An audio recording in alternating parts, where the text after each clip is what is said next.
Right, for this Stav-Tech video, I am doing a bit of tech stuff actually, partly on some Holset turbos, 3 different ones, and partly on some more crazy jet fighter parts that I can use for the car, more bits off tornadoes actually. So first up is this, which is a Holset HE400, which is like a rated to about 320 brake, kind of like very similar to like a Garrett GT28R 2860R, but better. I know one of these that was swapped out for a 2860R that made far faster spool with this and more power as well. So yeah, these are literally better in every way.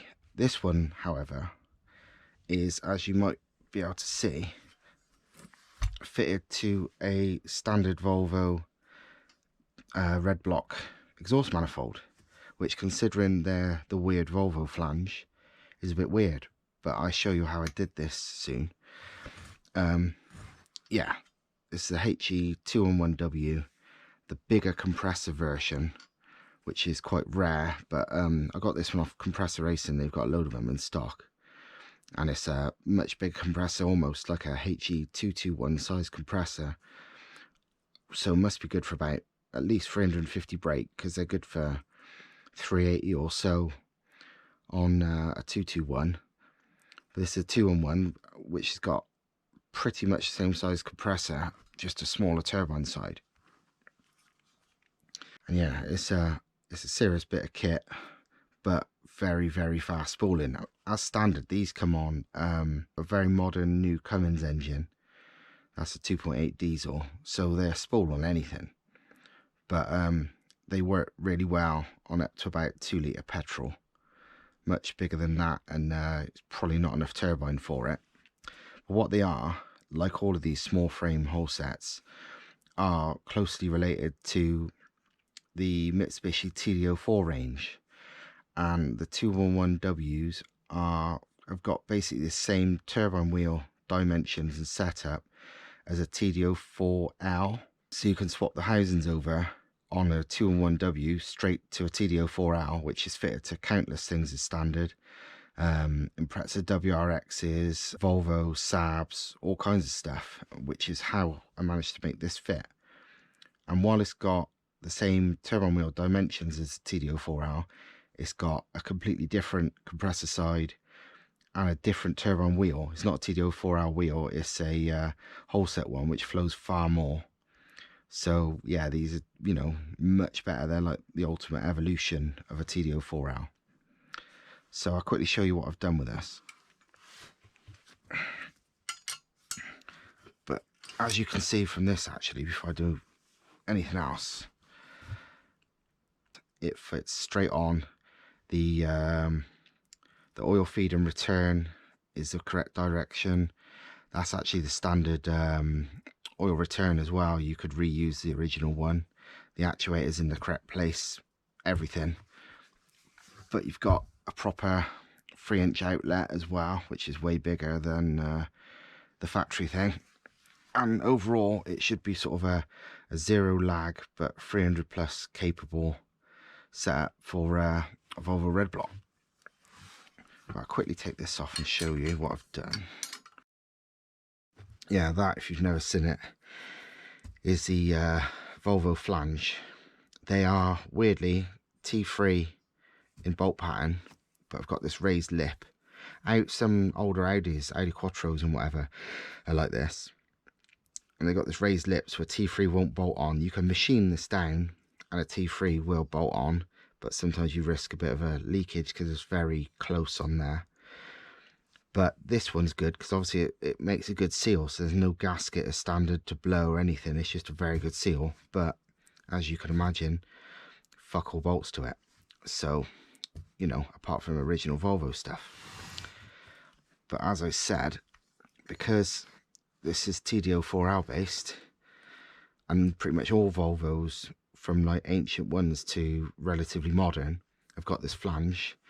I found a fairly new Volvo engine that comes with a TD04L as standard, So obviously I just bought the turbo like second hand for 40 quid, and nick the housing off it, and it bolts straight on, and then you've got the correct flange, and you've got a nice outlet. It's a 6cm turbine housing, so the correct sort of size for it.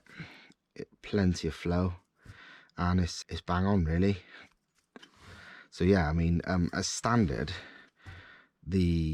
technically in some respects this is a smaller in quotes turbo than the original, because the original is a TD04H, which is a very slightly bigger diameter turbine wheel, but in reality this is far higher flowing, because this is like about 20 years more modern turbine wheel design, a far bigger compressor side.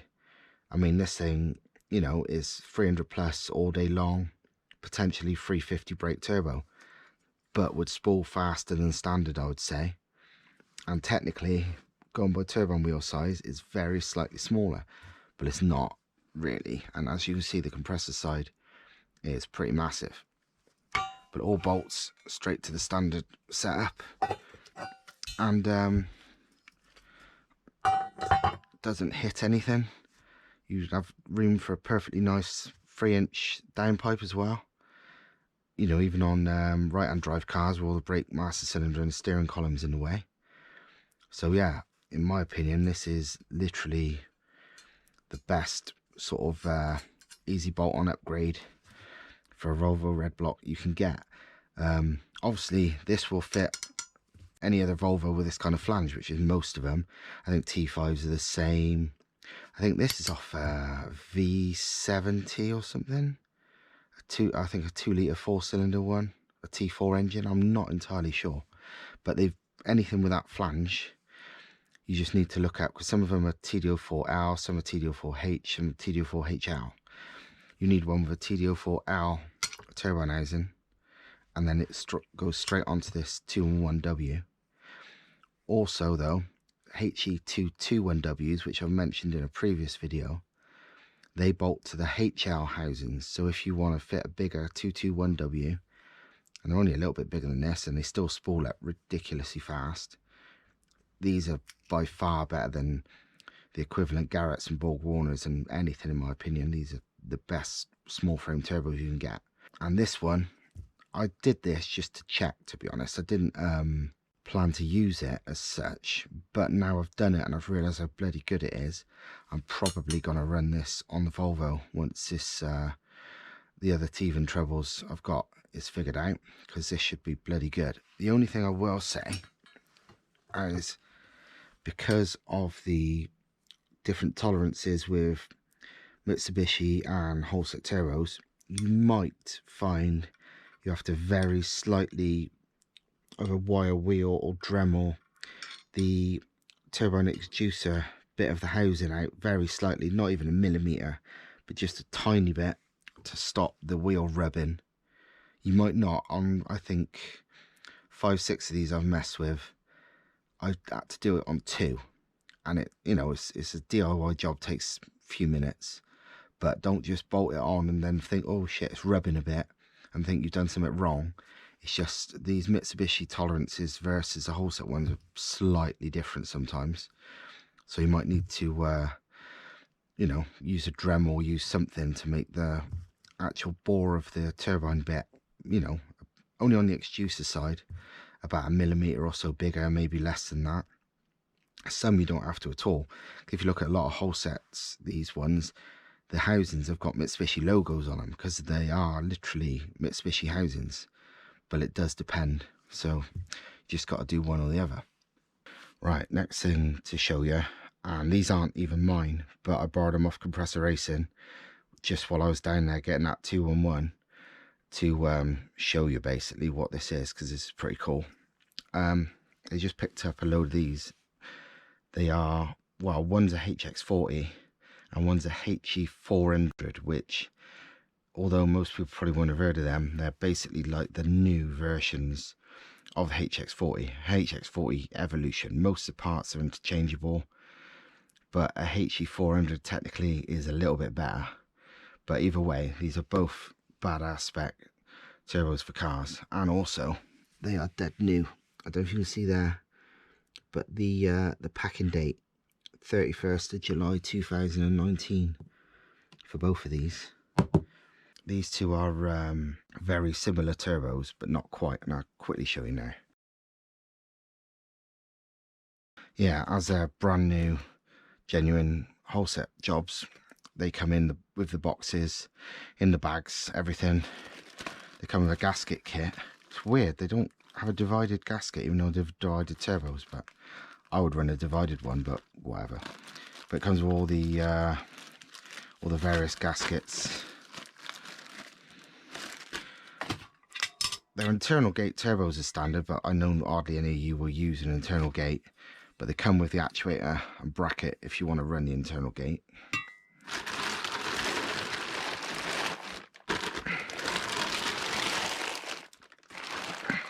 And this is what we got.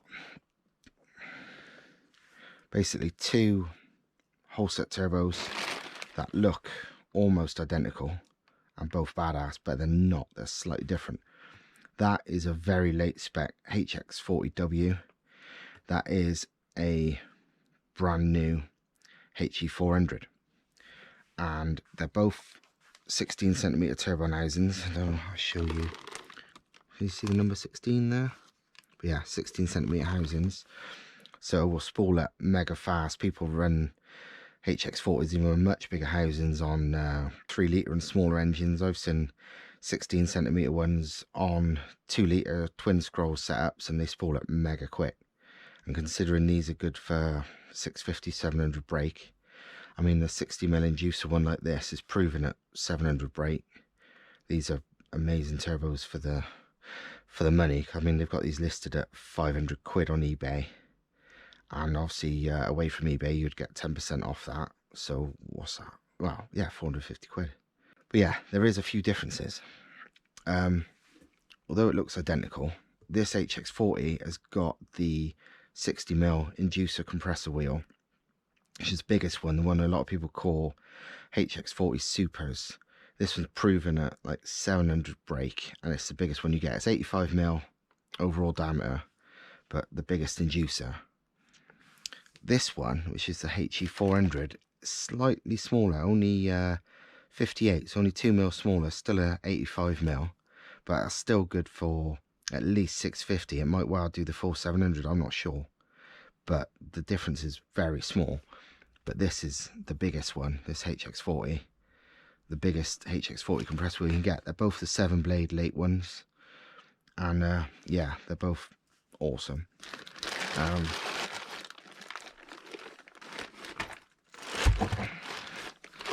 Slide it down.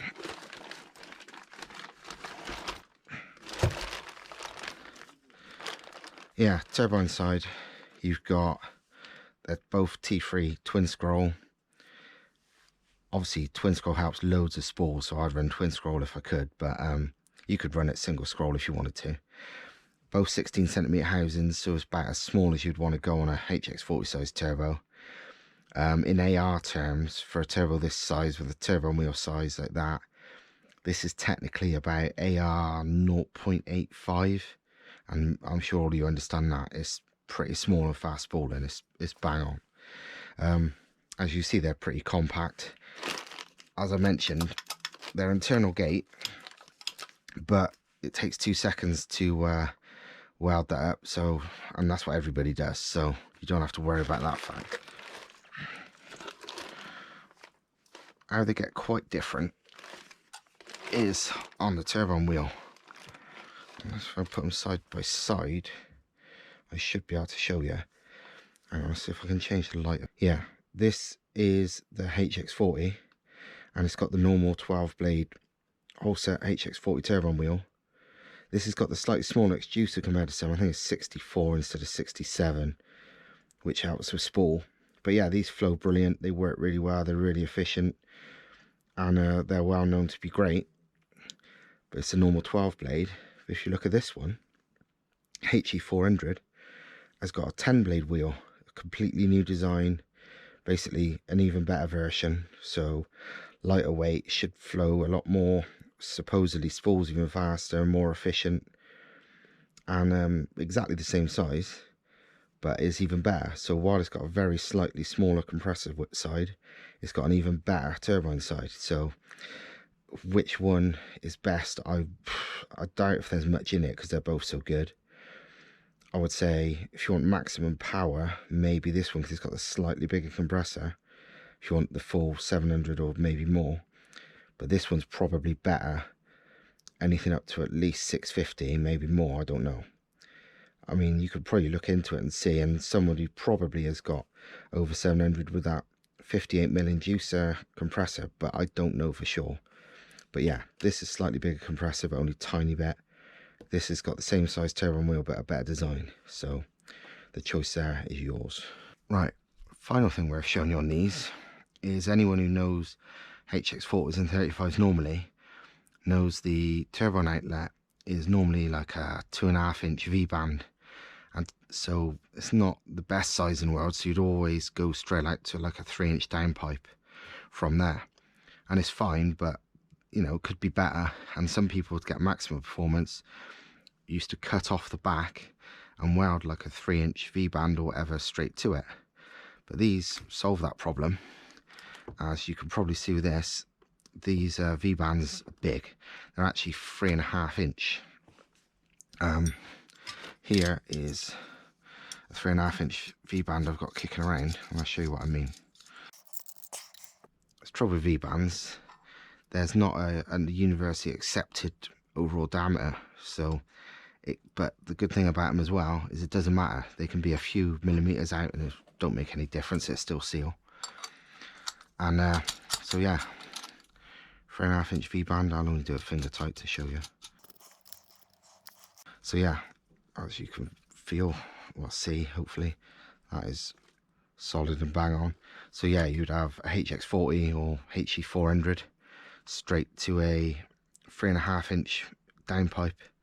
So 0 restriction, maximum power, and basically fucking awesome.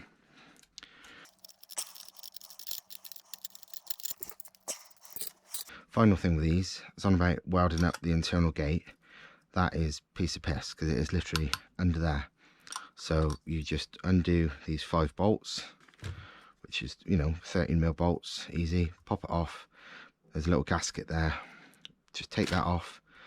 Weld the gate shut, not open like some bloody idiots do. Weld the gate shut, as in, you know what shut is. So yeah, weld it shut, put these back on. There you go, an external gate ready, HE400 or HX40. So yeah, like I said, these particular spec ones are super new, literally the best spec, newest spec HX40 size Holset turbos I've ever seen. And Compressor Racing's got them in stock now. This is where I pinch these from to show you. I'm going to go and take them back tomorrow. And yeah, they're awesome. So if you want one, and to be honest, anyone with anything from like a big power 1.8 litre up to 4 or 5 litre, I know these are really popular on 1UZs these days. You know, we want super fast spool on a big engine or big power with good spool on a little engine. Don't think you can go wrong with something like this at all. I'm a big Holset fan, as you all know, but these are the bollocks. So, and for 500 quid or 450 if you went to them direct, it's a bargain. That's just all there is to it. Right, and last but definitely not least is some more RAF jet fighter parts, which I'm going to use on something, but I bought them just because they were cheap, but they're awesome, so you lot always want to see it. So here they are. These are actually listed as intercooler ducts, and that's pretty much what they would be ideal for on a car. They're stainless steel ducting, really ridiculously good build quality, and you could either put the intercooler directly to that or whatever. Thin wall, don't weigh much, but the quality is unreal. This one's got a slight dent on it, you could push that back out. This one is perfect. I don't think they've been used, to be honest, and they cost me like 20 quid. I don't know what these sort of nozzle things are for. Maybe water cooling, I don't know, water spray. It's got this unbelievably good flex joint here. They call it a gimbal joint, but either way, it's a flex joint. that must be for EGT probe, by looks of it, a temperature probe. And yeah, they are stainless steel intercooler ducts off a RF Tornado, but they'd be ideal for, well, ducting for a bonnet or bumper or just something mad on the engine. So they'd cost a bloody fortune to get made, but I paid 20 quid for these, so happy days. Second part, which is again off a RF plane, is this. It is a very small, well, not small, very compact. It's what, 6 inches by, it's around about a 6-inch cube, so thick. It is a double pass oil cooler. Don't know if you can read that there, but it's normal air Garrett limited title oil cooler, made in 1996, but it's clearly never been used. It's still in the packaging. But yeah, a Garrett made, yeah, hydraulic fluid cooler, it says on the back here. I don't know if you see, if I line the camera up there better. Hydraulic fluid cooler.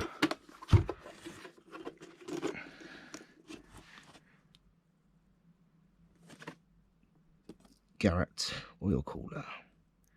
Hang on. Yeah, Garrett oil cooler.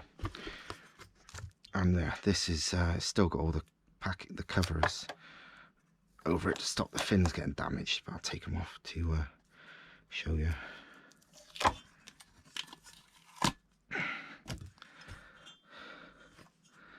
Yeah, as you can probably see, it's proper good quality. Awesome bit of kit. As you can imagine, these aren't shitty Chinese cores or anything. These are for well, it's a Garrett core for a start, and it's from a fucking jet fighter, so you can imagine them being perfect. And like I said, it's twin pass, so one core, then through there, then out of there. Proper aerospace fittings on there, and yeah, just awesome. It's obviously you need a bit of thicker space than most oil coolers for cars to fit it, but it's also bloody compact compared to most car oil coolers in width and whatever. So this should be easier to fit in most cars, because often you haven't got a lot of width room, but you could fit a small box like that. So yeah, this is awesome. And again, this was like, I don't know, I think it's 20 quid. It's brand new, and I dread to think what this would have cost, you know. But this is MOD surplus. MOD surplus stuff's full of fucking bargains, it seems. I dread to think what I've missed out on over the years, but if I can get a few, then happy days. So yeah, that's about it for now, and hopefully next video will be more actual action stuff with the car, if I can get the fucking thing working properly. But we will see. See you later.